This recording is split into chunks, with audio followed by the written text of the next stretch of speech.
Good evening.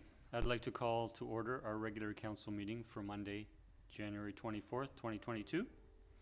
Hello to members of the public watching the live webcast or to others who are watching the recording of the meeting at a later date.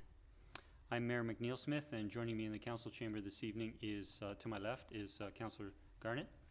And our 5 councillor colleagues are joining us virtually this evening, and you will be able to see them on your screen.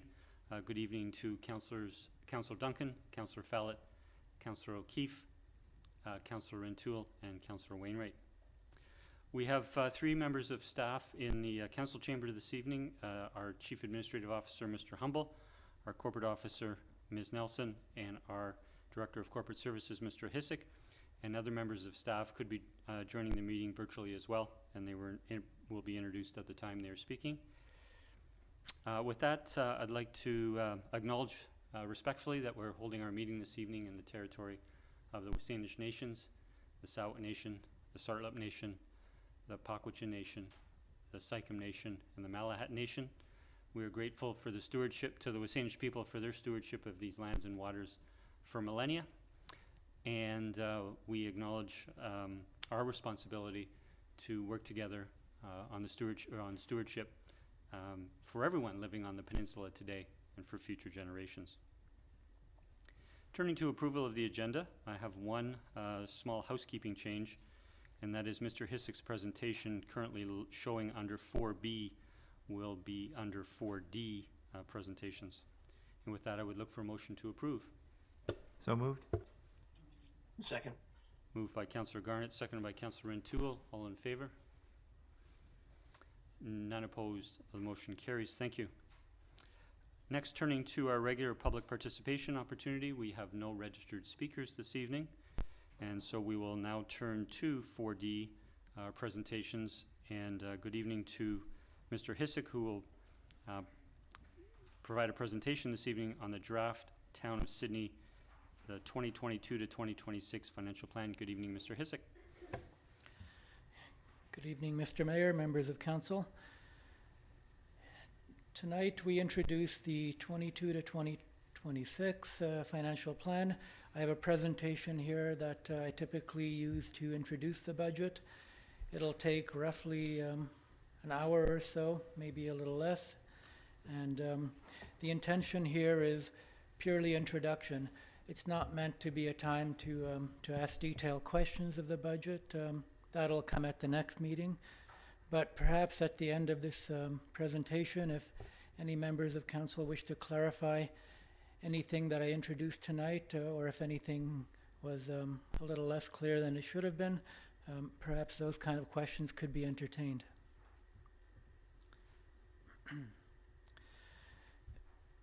So this is the 4th budget for this particular council group. There will be a little bit of repetition here as I introduce the budget, because there may be people tuning in for the first time. This is meant not only for council, but also for new members of staff, as well as members of the community who might be new to the process. So forgive me if I repeat myself from prior years, but I believe it's a valuable overview.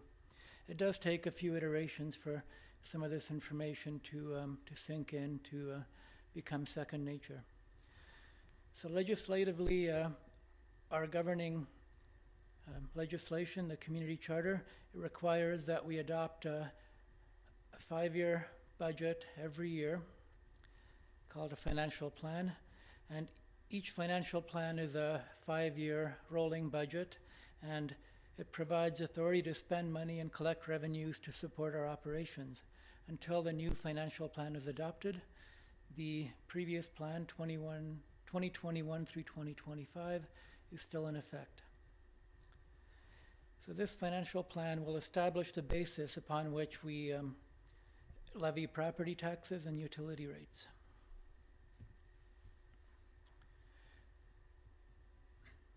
In terms of our timing, I think we're all used to this by now. We have a 3-step budget process.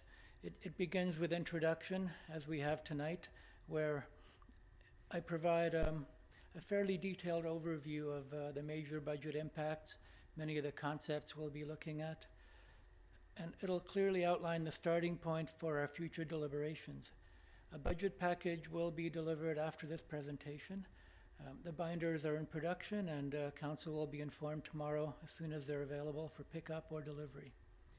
It will also be posted on our website once the materials are out to council, I expect by Wednesday morning at the latest. So following this introductory meeting, we will reconvene in 2 weeks' time at Committee of the Whole, and that'll be our first opportunity to discuss and clarify the different parts of the budget, to have some in-depth discussion prior to final deliberations. It'll be the first opportunity for public input as well. In addition to another slightly different and more streamlined presentation, there will be a series of staff reports to better explain some of the more complex budget items, certainly the supplemental items that we're asking for, as well as the major capital.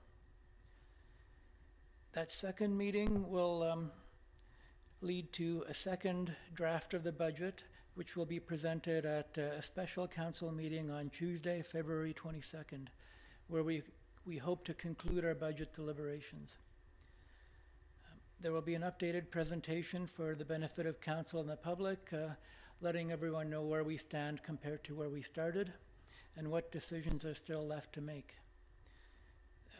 Any direction from the second meeting will be incorporated into that second draft, and the goal for that third meeting is to approve the financial plan as amended. If by chance additional meetings are required, they may be scheduled at that time. In my 16 years here, 10 years presenting the budget, we've only had to schedule an extra meeting once, and I believe that we can forego that this time as well.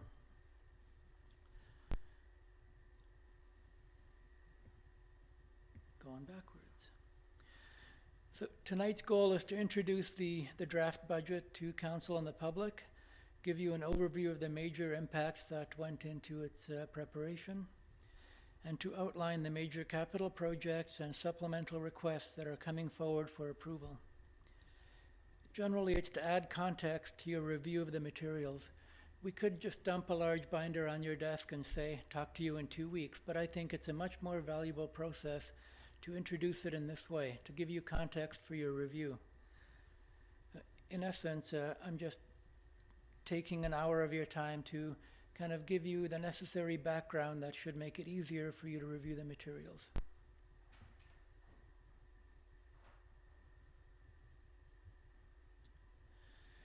So this is yet another unique budget year, 2 years after COVID hit. In 2020, after we had concluded our budget, the pandemic hit us probably 3 weeks later, so we had to revisit our budget. We rolled back our 1.79% tax increase to zero, and we cut commercial taxes by 10%. So we cut our revenues, but we left our services intact, and we made up for the lost revenues by borrowing from our surplus. And we knew eventually that we would have to bring our revenues back up to traditional levels.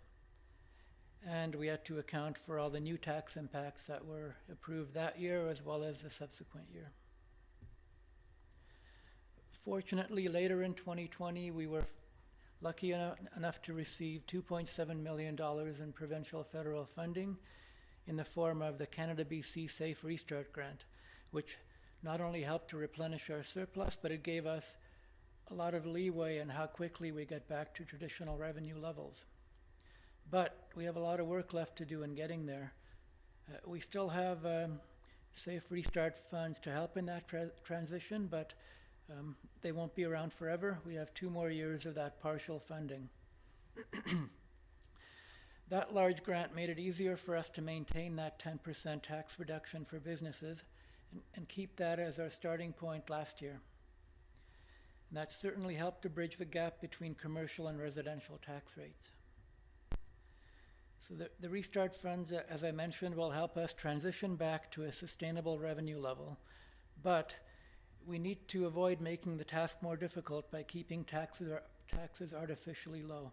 Last year we came in at 2.7%, recognizing that the lower we kept it, the more work we would have in future years to get us where we need to be. And the more we defer an increase this year, the larger the impact down the road.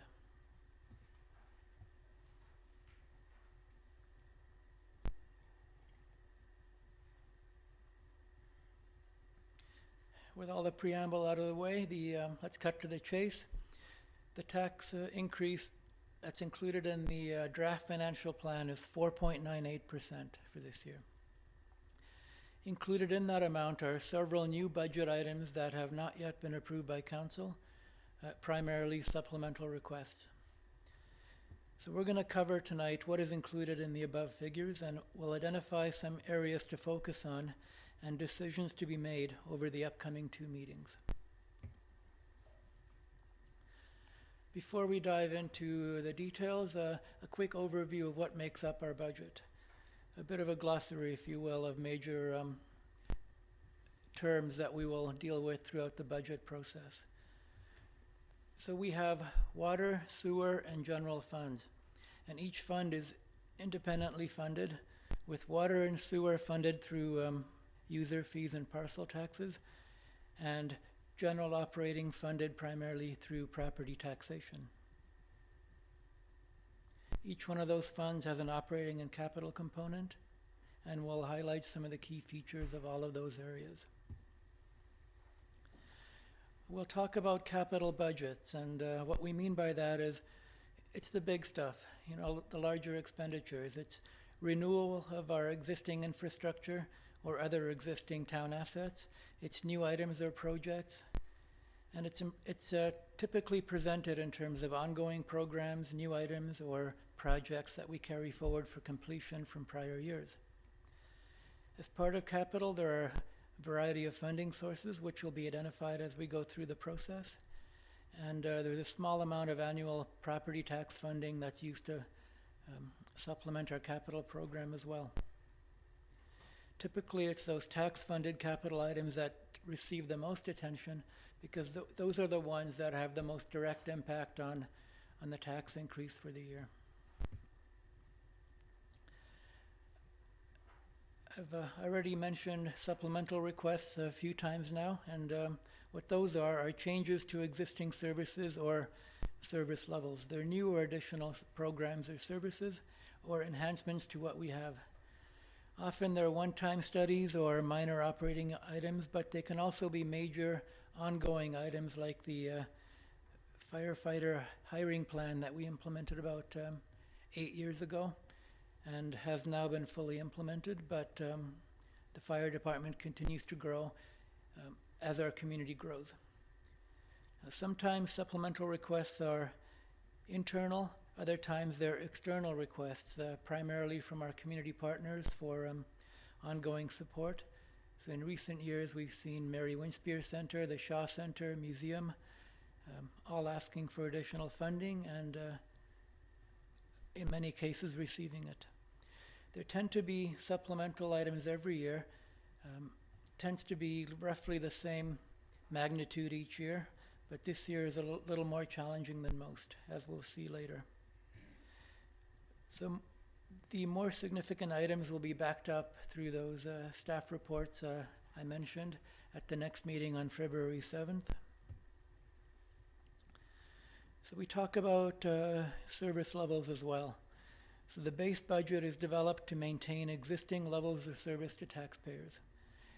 In other words, what does it cost to provide the services that have been previously approved by council and expected by the public as a result? So we use our collective experience along with the latest external information to determine what that cost is of delivering those council-approved services. We don't budget for worst case, only the most likely case based on our collective experience. The various departmental budgets are developed on that basis. We don't care too much about line items. We look at bottom lines for each function, for each department, and in some cases for each service area. The individual line items are only our best guess as to the mix of labor, contract, and materials required to get the job done for that year. So in developing the budget, we don't always automatically increase. We look for efficiencies where possible and only ask for increases where required. Reserves are another important concept. The town is allowed to set aside reserve funds which are intended for very specific purposes. And once they are set up by bylaw, they can only be used for the intended purpose. Examples are asset replacement. So we have infrastructure assets such as roads, drainage, water, and sewer. And we have reserve amounts to help with funding that renewal. We have other asset replacement reserves for vehicles and computer equipment, as well as the ferry terminal. We have a few less defined reserves, such as general capital, as well as some others that are also less defined or governed by agreement. In the past few years, we've also had a fairly large amount of money in a land sale reserve, which essentially came from surplus funding from the sale of the old fire hall site. So funding over and above what we put into paying for the new fire hall. And that extra $2 million has gone a long way in helping pay for some of our capital program and keeping taxes down as a result. The amenities reserve is another example. That comes through development contributions. And that also helps supplement our infrastructure replacement reserves. New for this year is a climate action reserve, which was approved by council late last year and created by a transfer from one of our agreement reserves. And as a supplemental item this year, we have a proposed annual transfer to that reserve to keep building it up.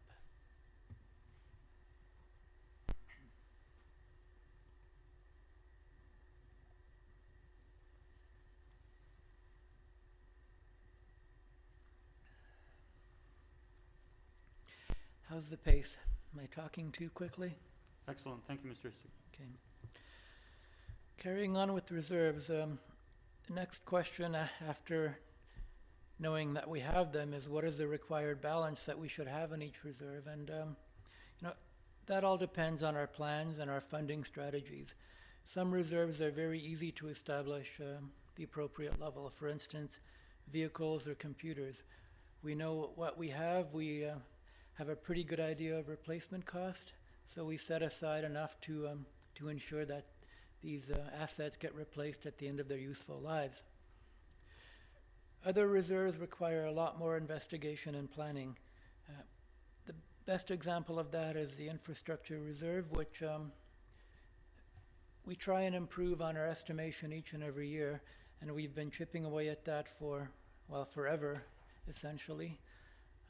We are ahead of many other local governments in having what used to be called 20-year plans for our infrastructure. We've had those in place for close to 25 years now. But we do need to take that to the next level, and we've been promising council that we would get there eventually. So we've taken it as far as we can internally, and there will be a capital item in the upcoming budget for a formal asset management plan to be developed over the next 3 years. More on that later, but we are serious about wanting to answer the question about how much we should be setting aside for infrastructure replacement over the next, perpetually. And we want to be able to give you an answer within 2 to 3 years. So we're doing it right. We're using grant funding and internal reserves to pay for this, but we do need that external help to help us get there. So reserve balance tend to be cyclical. Some years we'll put more money in than we use, other years vice versa. In the years that we have major projects, we'll take out more than we put in, but that's the way it's meant to work. We do have limited reserves for buildings and waterfront infrastructure. Building up reserves for those may or may not make sense. In the past, we've tended to borrow for building construction, such as the CSB, and that might be the long-term plan. It's good to have a mix of a little bit of borrowing and a little bit of reserve funding. That way it's a mix of You don't always have today's generation paying for the assets enjoyed by the next generation. So our long-term financial planning should likely include a bit of both borrowing and reserve funding. Speaking of debt or borrowing, it's very important to note that the debt held by local government is for the purposes of capital construction only, and it bears no relation to the type of debt that we associate with senior governments. So senior governments, they incur deficits that result in debt to finance their operation as a whole. We're only allowed to incur debt for capital purposes, and we must maintain a running surplus from operations, which we do. There are specific rules around borrowing clearly identified in our legislation, and the town has a relatively low level of debt. We can incur more if required, and some of it is subject to a public process. There's a certain amount we're allowed to borrow a cent free, and we still have some room under there, but depending on the magnitude of our next borrowing, if any, we'll likely go out to some kind of approval. Now, I'm certainly not encouraging debt, but certainly not discouraging it either. I happen to believe in it. If you need a capital investment now, it's better to take out a loan and pay for it rather than waiting 10 years to enjoy the benefit of that capital asset. And we have advantageous rates through the MFA. They're roughly around 2% now. We also have access to short-term borrowing, which is up to 5 years, and we can access up to $600,000 a cent free, and that works out to about $50 a resident.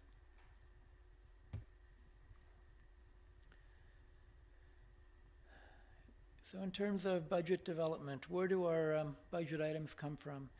Well, it comes from a variety of sources. Council requests, whether they be through regular council meetings, through strategic planning, or just ad hoc requests.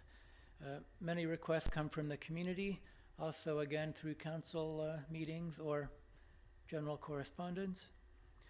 It's also from the best judgment of trained, experienced staff who know what it takes to maintain what we have, to make certain purchases that'll reduce operating costs in the future, and to add new features or amenities that we think the town needs or deserves. Certainly some items are nice to have as opposed to must have, and it's still worth bringing those forward as potential improvements, and it's up to council to determine whether in that particular year that nice to have item is worth pursuing. We certainly don't bring forward frivolous items. We think long and hard about what we bring forward. It's meant to improve the service we provide, and none of it is one of our pet projects. If we bring it forward, we see merit in it for one reason or another, or it's been requested by council or the community. So moving on to our three funds, if you will. The water utility, it includes primarily the bulk water purchase, as well as operation and maintenance of our distribution system, as well as renewing our infrastructure and other capital projects. So we buy the bulk water from the CRD through the Saanich Peninsula Water Commission, and we distribute it to users. But purchasing that water is the largest component of our water budget. The water utility is funded through parcel taxes and user fees. And it's made up of an infrastructure levy or parcel tax of $75 a year on the tax notice, as well as quarterly utility billings. And the quarterly billings, as of last year, are made up of a fixed charge of $20 per quarter and a consumption charge. As you'll recall, early last year, council approved a new water rate structure, and the rates were implemented for all of 2021. And the purpose of that was to provide sufficient revenues to ensure the financial sustainability of our water utility, and to make the revenues more stable regardless of the level of water consumption. It provided a better matching of fees paid to the benefits received. And the good news is, after a year of experience, that rate structure appears to be working exactly as intended. You'll have more information on this as we do our year-end reporting, but we're very happy with the new structure. The sewer utility, again, it's not a standalone system. We are part of a peninsula-wide treatment plant. We've had treatment in place for over 25 years now, whereas the core is just a couple of years into that. So our budget is primarily for our share of the operating of that unified treatment plant, and then for the operation and maintenance of the sewer collection system. So we take it from the users, send it up to the treatment plant, which is the opposite of sewer, of water, where we take it from the CRD and we distribute it. So again, we have the collection system as well as infrastructure renewal. And just like water, it's funded with a combination of parcel tax and user fees. The parcel taxes are slightly different from water in that there's a reduced rate for strata properties than there are for standalone single-family properties. The user fee for sewer is higher than it is for water because right now it is standalone. There is no minimum charge like there is for water. We did indicate that we'd be reviewing the sewer rate structure as well. That's been put on hold slightly as we waited for additional experience with the water rate structure, just to see how well it was working and what could be learned from that experience. We may or may not undertake the review this year. It's most likely to be postponed till next year. We anticipate that the sewer user fee will increase this year, but the exact amount is still to be determined throughout our budget process. We're waiting on some updated information from CRD on that. So the reason for the increase is once again the Heartland Residuals Treatment Facility, which is the disposal of biosolids. And we saw a very large increase last year to our CRD requisition for that program. And there is currently a fairly large increase again, which I'm hoping will be reduced once the year-end figures are in and last year's surplus is worked in. But when we get that number, I'll be better able to advise what our rate increase needs to be. So that's not a town program. It's a cost that's passed down to us, but not one that we can do anything about. Now, the general operating fund, it's made up of a variety of service areas, which are listed here, and I won't get into right now.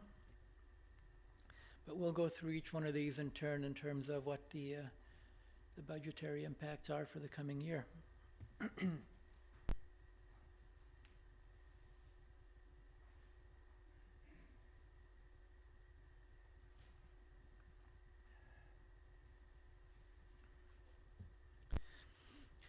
In terms of what the largest impacts are on the 2022 general operating fund, it comes in the form of supplemental requests. And what's different this year is it's not just this year's requests, but the cumulative impact of last year as well. Typically, the previous year's impacts fall off after a year, even though some are ongoing. But with what we had approved in 2021, a couple of the larger requests were phased. So there was only a partial impact last year and a larger impact coming this year. In addition, last year we were able to offset some of those supplemental increases with savings carried forward from the previous year, and we don't have as much of that luxury this time around. Another impact for this year is ongoing increases to our reserve contributions, which is typical. We have a policy of increasing our the amount we set aside for infrastructure funding each year of between 3% and 5% per area. Plus there's that new contribution to the climate reserve, which is actually included in supplementals. There is the ongoing impact of the 2020 COVID tax reductions, as I mentioned earlier. We do have to keep an eye on the future as we approve each of the next two budgets. The more we cut now, the more we'll have to increase as we get to 2024 and 5. There are a couple of offsets to general operating this year. One is a decrease in our debt servicing as one of our debt issues was fully paid off last year and another was refinanced at a lower rate. Also, there is less tax-funded capital this time around. I made a conscious decision to reduce the amount of property tax going to capital, knowing that we'll be more than paying for it on the supplementals end. As for our core operating budget, there was no across-the-board inflationary increase. We only increased in the areas where we absolutely had to maintain existing service levels. Anything that's over and above that, all the budget managers are instructed to flag that as a supplemental item. So we have to justify and get approval for that increase. So some of the increases that were part of the core budget were utilities, some contractual obligations, insurance costs did go up fairly substantially last year, property insurance. Now, the first offset is always some additional revenue through growth in the tax base. So we've had a lot of new construction in town lately, and while it hasn't, the revenue associated with that hasn't materialized as quickly as I hoped, it's finally beginning to come forward. So this year we're expecting at least $200,000 in new tax revenues, which is going to help reduce our general tax increase. And I'm projecting even more for the next 2 years, at least $250,000 in each of those years, and possibly more. Right now I'm being conservative until I have more information, but this time next year I hope to have even more than $250,000 to add to the kitty. So going through the departmental budgets by program area, we start with legislative and general government, which is administration, finance, council, a lot of the overheads that we typically pay for in one place rather than trying to allocate it across the different functions. So we have a net increase of $258,000 over last year on a total net budget of $2.3 million. So about half of that is supplemental items, which we'll cover in more detail. We've got an HR manager that we're proposing and a couple of other smaller items for council consideration. Also included in that net increase for this year is the full year impact of the communications manager, which was actually not included in last year's budget and was added last summer to assist with enhanced community engagement. It's not usual for us to add a position midstream like that, but we did it, and so far it's proved to be incredibly successful. But it does have a full year impact this year that has to be factored into the budget. Protective services. This includes, first and foremost, the RCMP, which remains our single largest budget impact at roughly 17% of the overall. I'm pleased to report that there's a net decrease of $2,500 from last year's budget, and that's despite the usual increase in the RCMP contract of about $38,000. But because we had significant savings in 2021 due to shortages in our RCMP staff complement, I'm using part of those savings to offset the 21 budget. Also related to that, we are actually requesting an additional RCMP officer to deal with those chronic shortages. In talking with the staff sergeant, we think that if both Sidney and North Saanich add 1 member each, even though we expect to always be at least 2 or 3 members short, we'll have a better chance of being properly staffed to deliver the requested safety services. So while we expect to ask for that new officer in 2022, we don't expect to actually have that cost impact begin until 2023. And even then, I expect to fully offset the cost of that additional officer with anticipated savings in the contract. So exactly how much impact it'll have is still to be determined, but it's not as much as one might think. Another item that'll have impacts in future years, likely starting in 2023, is a downloading of police dispatch costs from the province. We were recently informed that this initiative was happening. A number of affected municipalities are working with the province on how and when this gets rolled out. But as of now, I'm expecting that it'll be a 3-year phase-in beginning in 2023.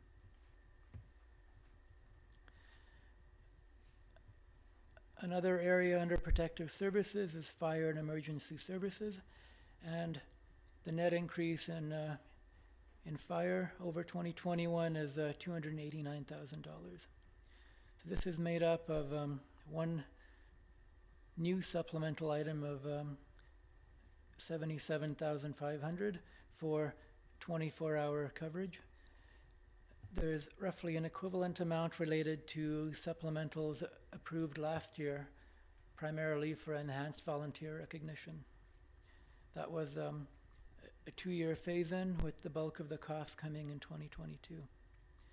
In addition, there's about $100,000 that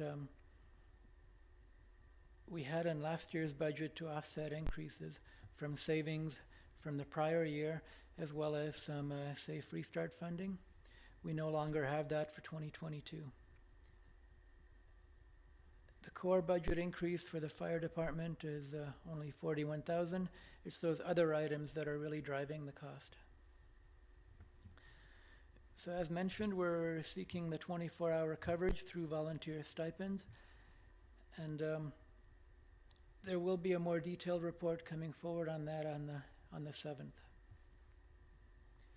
Ongoing impacts include, as mentioned, the stipends from last year, as well as the ongoing phase-in of the unionization of the firefighters. Building inspection and bylaw enforcement, there's a net increase of $29,000 from last year. Some of that is decreased revenue projections. The rest of it is a slight increase in the overhead allocation from the planning department. So in development services, you're looking at a net decrease from last year of $50,000, and that's made up largely from the OCP review being fully funded in prior years, and we no longer required any increases for that. So the unspent funds from 2021 will be carried forward to the new year for completion of the project, but there is no new funding being requested.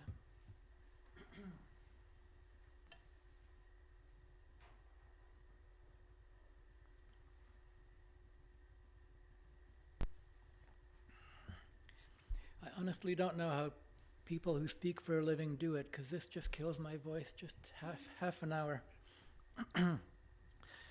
Moving on to engineering and public works, there's a net increase of about $128,000, or roughly 5% of the budget. Their net budget being $2.1 million. So almost all of that is supplemental items, primarily the parking study and the drainage study. There's only an $18,000 increase in core operations, which on a budget of $2.1 million is phenomenal. Environmental services, there's a net decrease of $35,000, as there are no tax-funded supplementals in that function. So you'll notice in your review of materials that I've finally broken out environmental services from essentially what was the garbage function. I don't know why it was there, but waste services is now separate from environmental services. It was there primarily for financial reporting purposes. That's how the two areas were classified historically, but now that environmental is seeing a much higher impact, I can see that being treated separately, as it should. Parks and cultural services, we're looking at a net increase of just over 54,000 on a net budget of 1.67 million. The primary reasons for that, it's a full year of our second arborist that was approved last year, 2 small supplemental items, as well as $27,000 increase in core operations, which once again is phenomenal for a budget of that size. We also have fiscal services, which sees a net increase over last year of 61,000. Primarily that's for our reserve transfers that I spoke about. There is that 50,000 supplemental for the climate action reserve. Community support funding has gone up 33,000, largely for inflationary commitments. And there's one small supplemental item there as well. As mentioned earlier, debt servicing has decreased, and that's part of fiscal.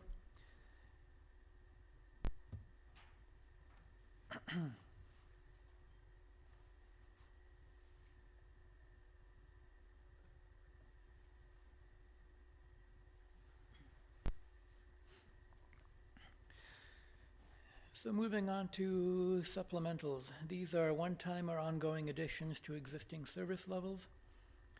And everything we cover tonight has been built into that budget increase. It's easier to cut things than to try and add on the fly. So we're going in worst case here, I think. And if any of the supplemental items or other new items in the budget are not approved, they could easily be removed, and we'll amend the proposed tax increase. So a brief description of all the items will be included in the distributed materials, and more details will follow in the staff reports. So the largest items I'll cover quickly here. There's that 24-hour fire staffing item that I briefly introduced. There's a renewal of our downtown parking study. It's been 5 years since the last one. There's a proposed transfer to the climate reserve. There's one personnel addition proposed for 2022, which is a human resources manager, and we propose a starting date of roughly September 1st, so an impact of 1/3 of a full year. There's a citizen satisfaction survey that, while the timing may be awkward, is currently included in the budget as per the strategic plan. And there's a storm drainage alternative study, which is a critical piece for us as we try and improve our asset management. A number of other items are included, totaling 109,000, but none of them are as large as those figures that I listed there. So the total impact of 2022 supplemental items is 391,000. When you deduct the one-time impact of last year's, the net impact is 254,000, which is roughly 2% of taxes. In addition to items that do have a tax impact, there are several items that are non-tax funded, such as utility modeling. But as new service items, I still like to take them through the supplementals process and identify them for council as new initiatives. Also this time, and also rather unusual, there are large items that are anticipated to start in years 2 to 5 of the plan, being the RCMP dispatch that I spoke of earlier, as well as additional fire personnel increases down the line. So I did introduce the idea that the stuff we approved last year does have a more of an ongoing impact than is typical for supplemental items. And there was that unusual addition of the communications manager outside the budget process. So all of that is roughly another 2%. And it's important to note, really important, that even though we're bringing forward 5 years of items, future year supplementals will be revisited for the most part. So they're going to be confirmed again next year unless we have to make a commitment to that item now. And we are waiting for more complete information on certain items like the RCMP dispatch. So just because they're included right now and they might be tentatively approved, there will be time to revisit most of the future year items this time next year. So as mentioned, we're only asking for one new position for 2022, and it's partway through the year. There are other personnel impacts related to last year, or the one request that we have for this year in the fire department. Total personnel increase in this year's budget is $560,000 when you factor in what we're asking for this year as well as what was approved last year. So we tend to focus on what we're paying, but we should also look a little bit about where those tax dollars are going. So this chart is an illustration of our tax-funded expenditures by program area. So you see the largest blue chunk there at 17.8% is our police budget. That continues to be our largest chunk, and as we add dispatch to that that piece of the pie, it will get proportionately larger. Public Works is our second largest area, and that doesn't include the utilities, water or sewer, which are separately funded. General Government is third at 15.5, but again, that's a bunch of overheads that could be allocated to the other functions, and a lot of it exists purely to serve those functions. Following at 13.7% is Fire and Emergency Services. And as our town, our population grows, our demographic ages, as our downtown densifies, we do need to be cognizant of siphoning some of the new tax revenues into the fire service to keep up with that growth. Parks and Cultural comes in at 11%, followed by reserve transfers, and you'll notice that debt servicing is only 2.9% of our tax-funded expenditures.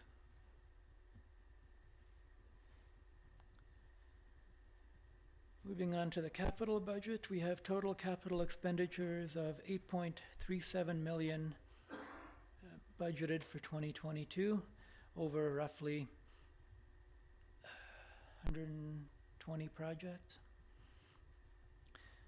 So there's $505 million in replacement plan projects for 2022.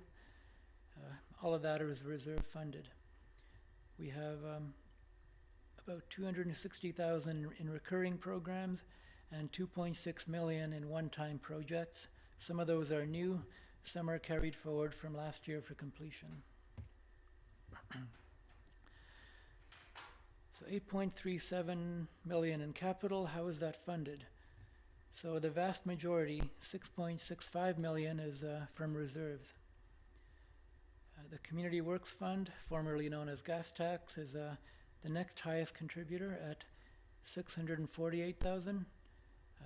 Funds carried forward from prior years at $447. Taxes and user fees at $236. North Saanich contributes to some cost-shared capital, and other smaller sources total $303,000. In terms of property tax funding for capital, the level for this upcoming year is just over $200,000, which is $46,000 less than last year, and I made an effort to reduce that in light of the high volume of supplementals. The average annual funding going back 10, 12 years used to be much higher, close to $500,000, but over the years we transitioned to more use of reserves to fund our capital program. So our new normal tends to be in the range of 200 to 300. Certainly gas tax, amenity funds, and more recently the land sale from the fire hall have helped to fund our capital program.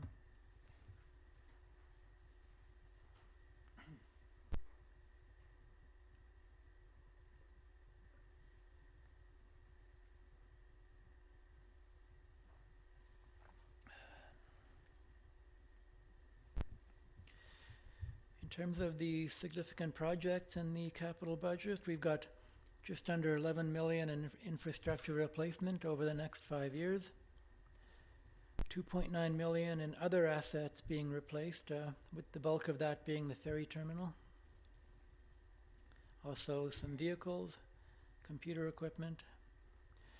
Bevan Pier, major maintenance on that in 2022, which is carried over from last year, and some additional work to happen between 2026 and 2031 as per a plan approved by council a year ago.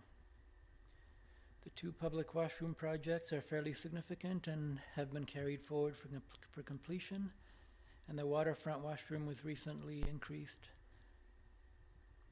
The West Side Highway Bike Path, the final phase of that has been brought forward for 2024. And there are several park improvement projects over the next 5 years as well. In terms of infrastructure replacement, we undertook a pavement condition assessment a few years ago, and that's been very useful in our planning. We work backwards from when the roads need to be done in planning for underground work. So we no longer use replacement reserves for new sidewalks and curbs and gutters. That was a problem we encountered over a number of years, where we were eroding the level of that reserve by using it to fund new sidewalks. Since we stopped doing that, that reserve balance has gone from the red to the black, and now if we carry that forward, we'll be in good shape.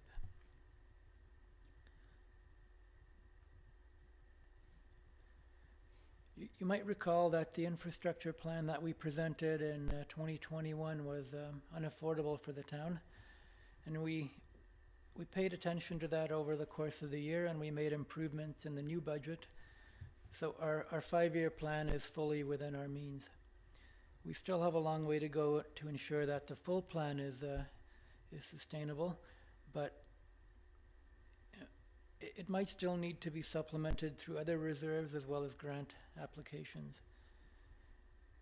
And there could be some redirection of existing contributions, how much we're setting aside, in other words, this year from one program area to another, just to ensure that each one of them is properly funded.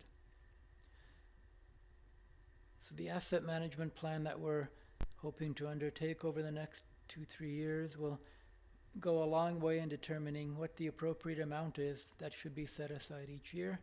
And when we get to that number, we'll likely look to phase in any increase over a number of years. So we talked a lot about what we're paying for. Let's end it off by a discussion about how do we fund it all. So the first thing we do is use some of our accumulated surplus. As mentioned at the outset, we are required to have an ongoing surplus from prior year's operations. That doesn't mean we can't have a deficit in any given year, just means that we have to have an ongoing surplus, which we do. A healthy one too. And we have a long-standing policy of what our minimum balance should be, and we are above those balances. And those are based on a percentage of the previous year's revenues. So each and every year we use a certain amount of surplus to balance the budget before we ask for new tax funding. So the level that's built into the 2022 budget is $450,000, which is a little bit higher than our traditional level, which is closer to $250,000. But by using surplus, it prevents overtaxing for current operations. There's a very real expectation that the departments have enough funds to carry out their operations, and they will generate some savings throughout the year. So even though I'm budgeting for a $450,000 deficit, we're not going to need those funds to balance at the end of the year. It's a bit early to tell you where we ended up for 2021, but I'm pretty sure we roughly broke even as we set aside some funding to help with this year's impacts. So once all other funding sources are considered, the budget must be balanced through sufficient property tax funding. And our tax increase is partially mitigated by the new revenue through growth. So we talked about that $200,000 in tax-based growth. So once we apply that, any general increase that we settle on typically is applied evenly across the board, across all classes of property. So there are changes in assessment each year, and this year was quite significant, over 18% for the average property. I hope by now, because we've been reinforcing this message for so long, that people know that a huge increase in assessment does not lead to a large increase in your taxes. We typically factor out the average increase when we set our rates. So we take last year's rate, we reduce it by roughly 18% to account for the assessment increase, and then we only apply the increase that's required to balance our budget. That keeps our revenues predictable. So there are different rates paid by various classes of property, such as residential, commercial, industrial, and so on. There will be a lot more detail on that coming through the budget process, and Council recently reconfirmed their desire to complete the review of our tax distribution policy prior to setting tax rates this year. We're certainly up for that challenge. It'll be tight getting it all done before rates are set, and Council has to be willing to put in the work along with me. The one thing I will mention is any illustrations I provide through the budget process as to what the impact will be on the average residence, that is subject to change if we make any modification to the way we distribute our tax burden this year. So right now I'm presenting it according to our traditional methods, and if there's a final adjustment approved by Council and that adjustment happens to be implementable this year, it could mean that residential taxes will go up a little more than anticipated, whereas commercial a little less. A little bit more about Safe Restart grants. That was a large one-time grant from the senior governments to assist with COVID-19 costs and recovery. It allowed us to replenish our surplus in 2020, and more importantly, to carry the business tax reduction forward, first for another year and then permanently. And it's allowing the town to gradually transition back to full revenues. So our focus in using the restart grants is to reduce tax impacts for the residents and businesses. We have not allocated too much of it to outside organizations. We've allocated some to our local economic development, primarily the BIA, and also to an ED strategy. But most of the money is being used to minimize the tax increases and to phase it back to full taxation level. And the remaining funds are largely earmarked for getting us back to that full revenue stream. Using our Safe Restart for any other purposes will limit our ability to phase back to that level. We've got roughly 2 years of funding left, and we should be judicious in how we use that. Because once it's gone, that lost revenue has to be replenished by taxes. So this table shows how we've used our funds and how it's proposed to be used over the next 2 years. So last year we started with a balance of 2.1 remaining. We used roughly 915,000 of that, so we have just under 1.2 million remaining. So we're using the vast majority of that to, once again, keep tax increases to a minimum. And unless these allocations change, I'm estimating that we'll have roughly $400,000 remaining to smooth the transition next year, and then in 2024 it'll be all gone, and we'll have to make that revenue up. So our total increase in property taxes required to balance our budget this year is just over $800,000. The first $200,000 comes in taxes from that new construction, leaving $600,000 as a general tax increase, which equates roughly to 4.98%. So I showed you how our expenditures are distributed. This is a snapshot of our general operating revenues. So almost 2/3 of these revenues come from taxation. So it really illustrates the importance of property taxes as our primary funding mechanism. Only about 15% comes in the form of fees and charges.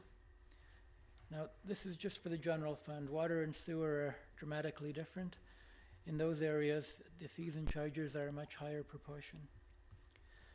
Government transfers are only about 7.7%, and about 8% comes from reserves and a surplus on the operating side.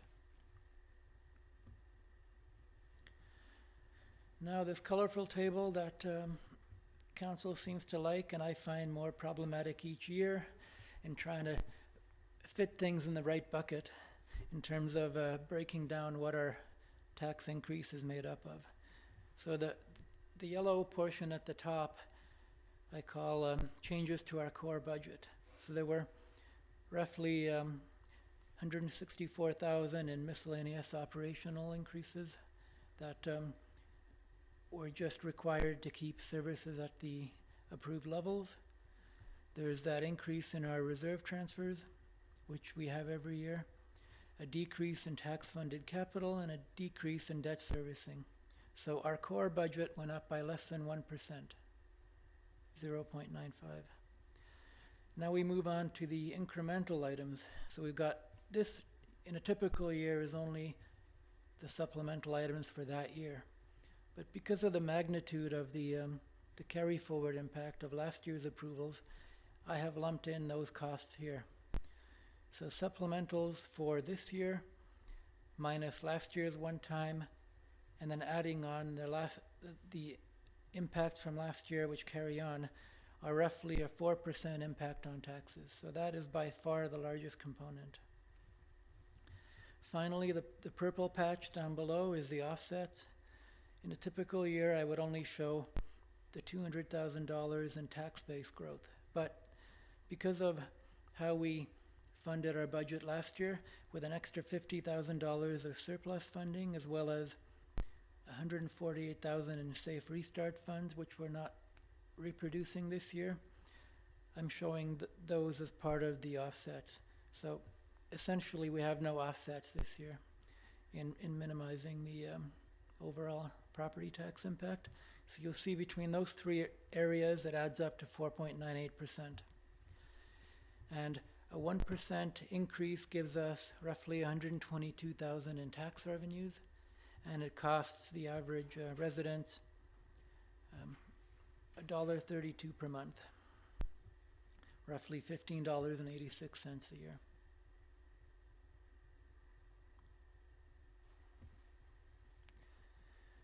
So moving on to the impact on the tax bill for the average resident. So this year, the average home is assessed at $841,000, which is a huge increase over last year's average of $700, just over $700. So applying that 4.98% increase would take the municipal portion of taxes on that property to $1,665, which is an increase of $79 for the year, or roughly $6.50 a month. We are not proposing any increase to the parcel tax, either water or sewer, which is also collected on the tax notice. So if you factor that in, the overall increase in the tax bill will be 4.41%. And as mentioned, our tax policy review will impact these projections should it proceed as I expect it might.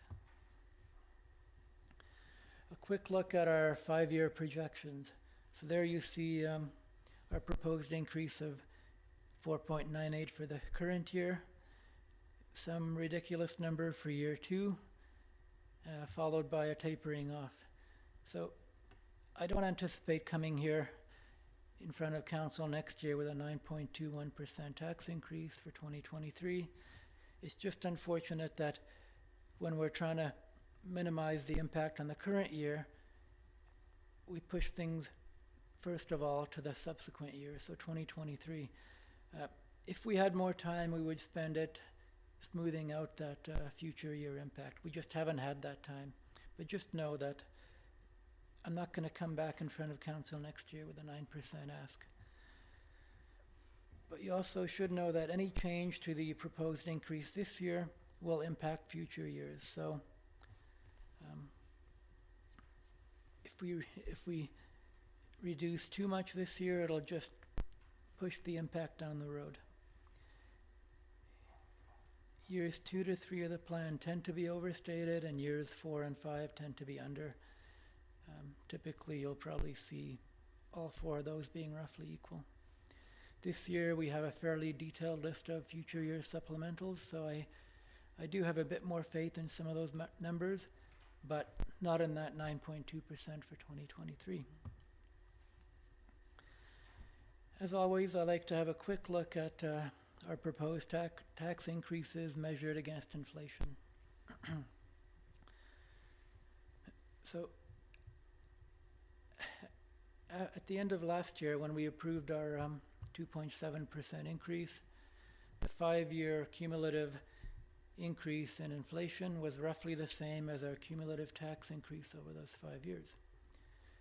Now, if you add the larger proposed increase for 2022, you'll see that the cumulative impact will be roughly 4% higher if that rate gets approved. You should note that 2.45 is the official number now for the inflation factor we use for our purposes. So even though we heard stories throughout the year of 4%, that tended to apply more on a month-to-month basis and also to other parts of Canada. Victoria CPI for 2021 increased by 2.45%.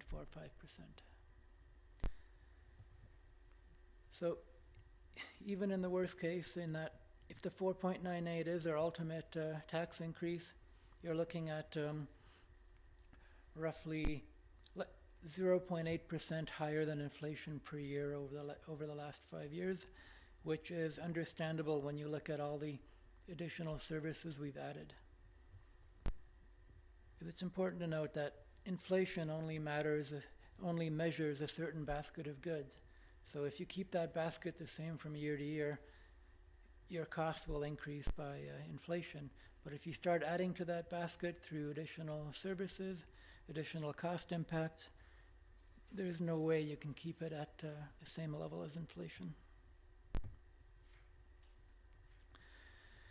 Now, to wrap up quickly, the goals of our next meeting are to provide additional details on new or complex budget items through staff reports. The next meeting will provide council with the first opportunity to ask questions and to make recommendations on adding or removing items from the budget. We'll ensure that council is prompted at the appropriate times to bring forward those questions and recommendations at various parts of the review. The next meeting will also be the first opportunity for taxpayers to comment on what is or is not included in our draft budget. Although we hear from them on an ongoing basis, this is their chance to let us know if we got it right. So the public will have a chance to comment at the beginning of the meeting, as well as after my next presentation before council begins their deliberations. So staff will provide another summary presentation with additional information. I'm not going to rehash the same things, but I did leave a few bits of information for the next meeting that I would like to introduce to council and the public before we deliberate. We'll focus on the individual items that impact our tax increase, so the new capital projects, the supplemental items, and so on. I anticipate a lot of questions, a lot of potential council motions, and then the results of the February 7th meeting will be built into a second draft of the budget, which will be considered on February 22nd.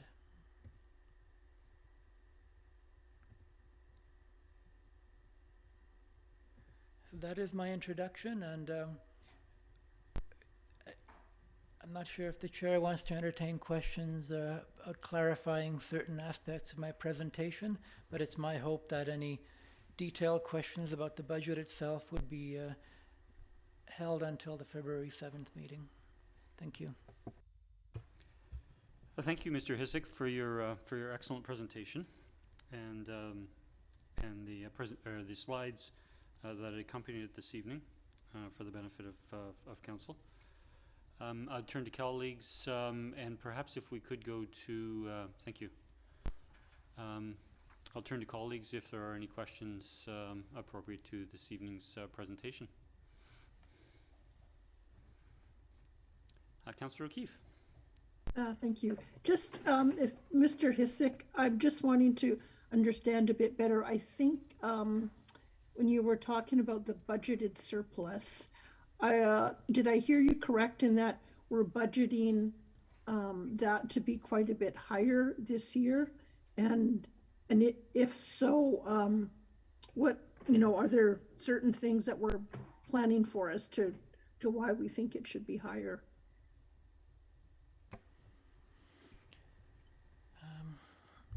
Through the chair, no, we budget for a deficit each year.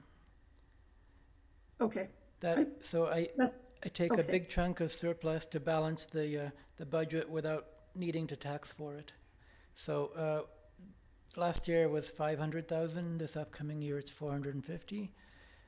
It's just that when the actual results for the year come in, I anticipate not needing that funding to balance the budget. Okay.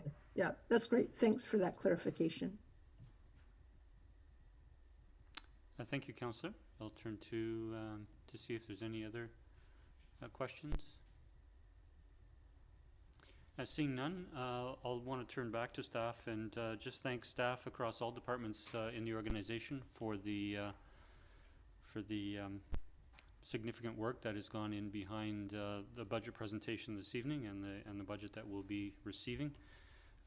To members of the public, as Mr. Hicik mentioned at the outset of his presentation, the schedule is for council to meet again in 2 weeks, 2 weeks this evening, to begin its deliberations, receive some further information. The budget will be available on the town website in a prominent way, I believe from this Wednesday, Mr. Hicik mentioned, and we certainly welcome input from any members of the public, either in writing or coming to that meeting to speak to council. So thank you again to staff, and we'll now turn to the next items on our agenda.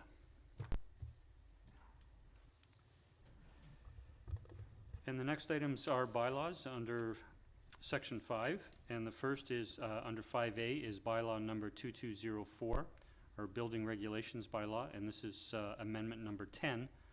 To rescind the waiving of permit fees for applications to install weather protection of outdoor seating for food service businesses. And we have a report from staff and a recommendation, and I would turn to council to make a recommendation, or if you have questions of staff.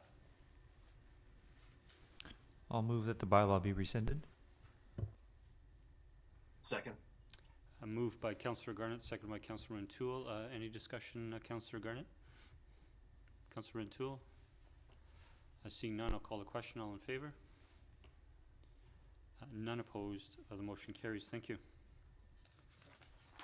And we'll turn to 5B, which is bylaw number 2223, a zoning bylaw, and amendment number 41 regarding 10228 Almond Street, and it's to add detached secondary dwelling as a permitted and conditional use in the R2 zone. This has gone through a number of meetings at council and also our advisory planning commission. And we do have staff recommendation, and it can be moved through two motions. The first would be first reading, and the second would be second reading, and that staff be authorized. I'll move first reading. Second. Moved by Councillor Garnett, second by Councillor O'Keefe. All in favor? And none opposed, the motion carries. I'll move second reading and that staff be authorized to advertise for public hearing. Second. Moved by Councillor Garnett, second by Councillor O'Keefe. Discussion? Seeing none, I call a question. All in favor? None opposed, motion carries. Thank you. Next, we have the minutes from our regular council meeting of January 10th to adopt. Adoption. Second. Adoption moved by Councillor Rintoul, and seconded by Councillor Duncan? Duncan. Yeah, Councillor Duncan, thank you. Any errors or omissions? Councillor Garnett? Yeah, I know. Sorry, maybe you saw the same one, Councillor Duncan. I noticed on page 3 of the report, under the taxation policy review, it has defeated 3 to 5, and it probably should be 3 to 4. Okay, I have that acknowledged by our corporate officer, Ms. Nelson. Yes, that's a typo. That should be a 4, not a 5. Thank you, Ms. Nelson. And Councillor Duncan, you were going to Same raise one. the same? Yeah. Okay, thank you. So with that correction, I'll call a question. All in favor? None opposed, motion carries. Thank you. And next we turn to Mayor's report, and I have this evening just one item appended to the agenda is the CRD board highlights from the CRD board meeting of January 12th this year. I have nothing in particular to highlight as it might directly impact Sidney, and I would look for a motion to receive and take any questions at that time. Move receipt. Second. Moved by Councillor O'Keefe, seconded by Councillor Rintoul. Any discussion? All in favor? None opposed, motion carries. Thank you. We have no councillor reports this evening, and I'll now turn under committee reports under 12A to Councillor Garnett, who is chair of our committee of the whole meeting on January 17th. Councillor Garnett. I'll move the minutes be received. Second. Moved by Councillor Garnett, seconded by Councillor O'Keefe. Any discussion? All in favor? None opposed, motion carries. And we do have 6 recommendations. Councillor Garnett. The committee recommends, and I so move, that the presentation from BC Transit on the Peninsula Local Area Transit Plan be received for information. Second. Moved by Councillor Garnett, seconded by Councillor Wainwright. Any discussion? All in favor? None opposed, motion carries. Second recommendation, recommended by committee, and I so move that staff be provided direction to proceed with the design of changing places that incorporates a universal washroom in the proposed location for the public washrooms. Second. Moved by Councillor Garnett, seconded by Councillor O'Keefe. Any discussion? All in favor? None opposed, motion carries. Committee recommends, and I so move that staff bring forward to budget deliberations an additional amount to increase the capital and operational budgets for the washroom project. Second. Moved by Councillor Garnett, seconded by Councillor O'Keefe. Discussion? All in favor? None opposed, motion carries. The committee recommends, and I so move that staff bring back options with regards to increasing accessible parking near the band shell. Moved by Councillor Garnett, Second. seconded by Councillor Duncan. Discussion? All in favor? Opposed? None opposed, motion carries. Committee recommends, and I so move, that the completion date in the 2022 strategic plan of the new public washrooms in the downtown waterfront area be changed from 2022 quarter 4 to 2023 quarter 2. Second. Moved by Councillor Garnett, seconded by Councillor O'Keefe. Discussion? All in favor? None opposed, motion carries. And the last, Councillor Garnett? And the committee recommends, and I so move, that an increase of $10,000 to the storm repairs operating budget be brought forward for consideration during the 2022 budget deliberations. 2022 budget deliberations. Second. Moved by Councillor Garnett, second by Councillor O'Toole. Discussion? All in favor? None opposed, the motion carries. Thank you, Councillor Garnett. Next, we'll turn to item 12B, and I'll turn to Councillor Wainwright regarding the Economic Advisory Committee. I move that the minutes of January 13th be received. Second. Moved by Councillor Wainwright, second by Councillor O'Toole. Any discussion? All in favor? Sorry, did you have a question, Councillor Duncan? It's just, Yeah, I was just going to ask why was there no nominations for the chair? What happened, the committee still has 4 vacant positions, and there were also 3 members who weren't able to attend that meeting.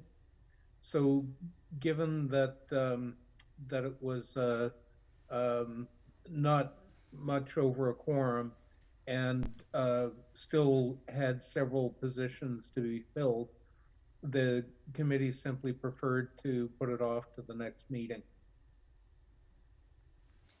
Thank you. thank you. And I should comment, the current chair did not want to be reappointed as chair. Thank you, councillors. And with that, I'll call the question. All in favor? And none opposed, motion carries. Thank you. And we'll turn to item 13A, the monthly building report for December. Move receipt receipt. for info. Sorry, moved by Councillor O'Keefe, seconded by Councillor Wainwright. Any discussion? Seeing none, all in favor? None opposed, motion carries. Thank you. We're now turning to correspondence received under 14A, and it's a letter from the Capital Regional District providing audit findings for the Sandwich Peninsula Liquid Waste Management Plan, a letter dated January 13th. And we do have a recommendation. I'd like to move an alternate recommendation. Certainly, go ahead, Councillor Duncan. The staff provide a report with recommendations on the response to the CRD Sandwich Peninsula Wastewater Commission. Second. Moved by Councillor Duncan, seconded by Councillor Fallett. Any discussion? Seeing none, all in favor? Opposed? None opposed, motion carries. And we have correspondence for information under 15. Move receipt. Second. Moved by Councillor Garnett, second by Councillor O'Toole. All in favor? None opposed, motion carries. We have no notices of motion this evening, no motion to go on camera. Look for a motion to adjourn. So moved. Second. Don't rush to a second. Moved and seconded, all in favor? We are adjourned. Thank you, everyone. Good evening.